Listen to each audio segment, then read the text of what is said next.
cross-encoders make results better until they melt your CPU, GPU.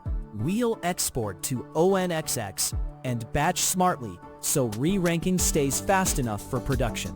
If your search looks relevant but still returns noisy results, this video fixes the reranker bottleneck.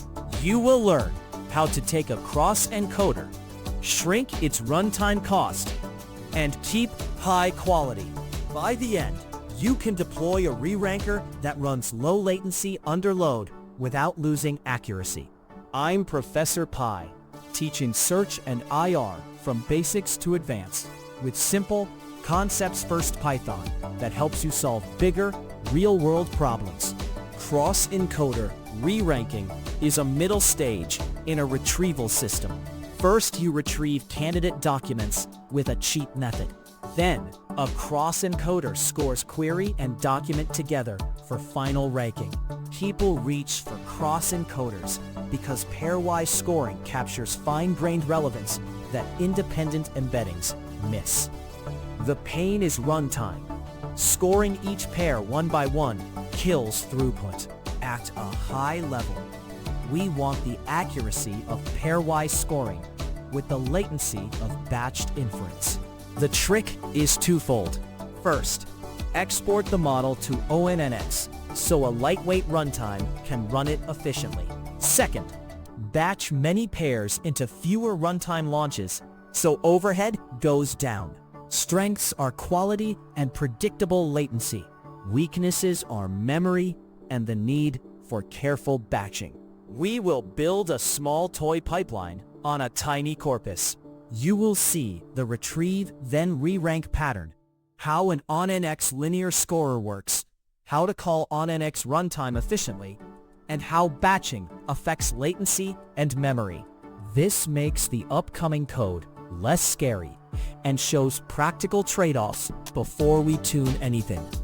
This snippet creates a tiny query and ranks toy docs by token overlap. This snippet sets up a minimal example to ground every subsequent change. It defines a single query and a handful of short documents, and then scores them by simple token overlap to give a baseline ranking.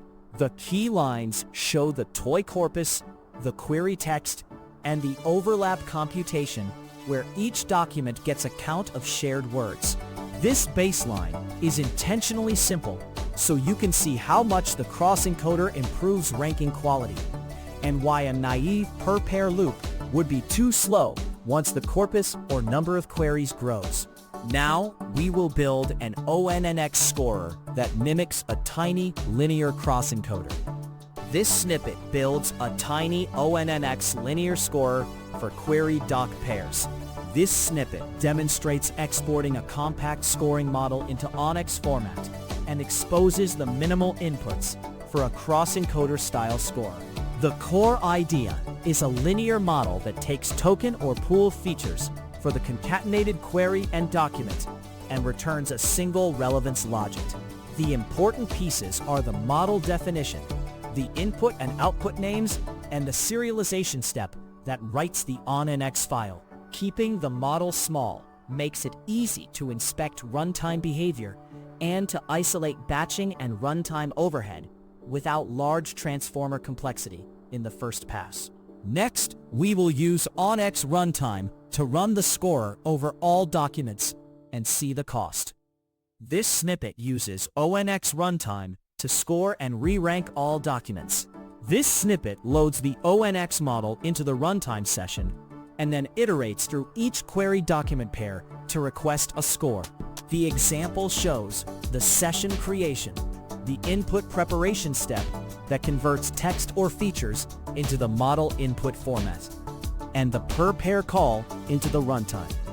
The paragraph highlights that per-pair calls are simple to implement, but add call latency per document because each call pays session overhead. It also points out where you would measure time to confirm that per-pair scoring becomes the bottleneck as the candidate set grows.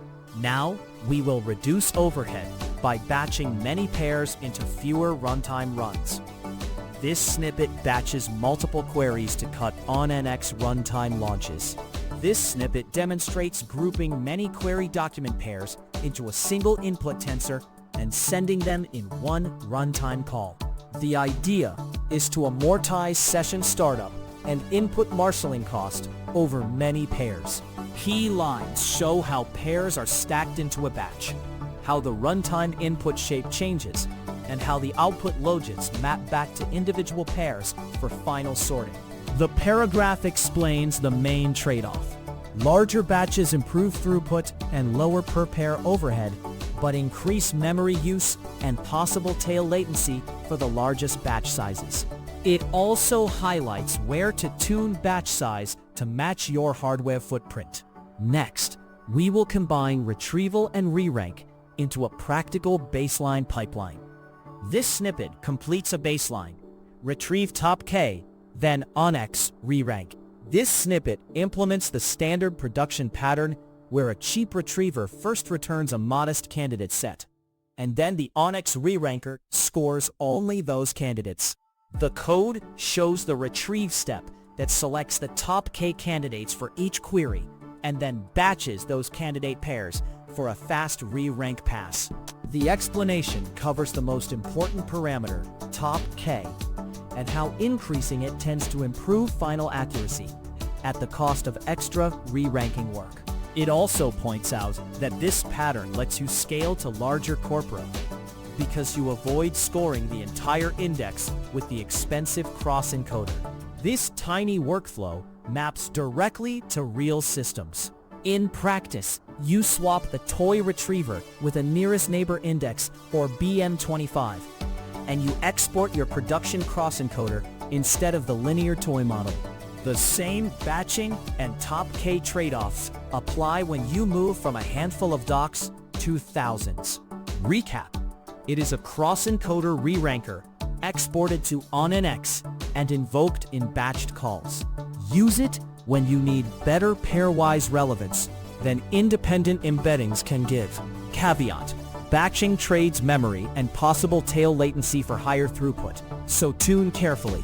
Next step: measure on your hardware and tune the top K and batch size together, or add an ANN index to expand the candidate pool while keeping rewrite costs stable.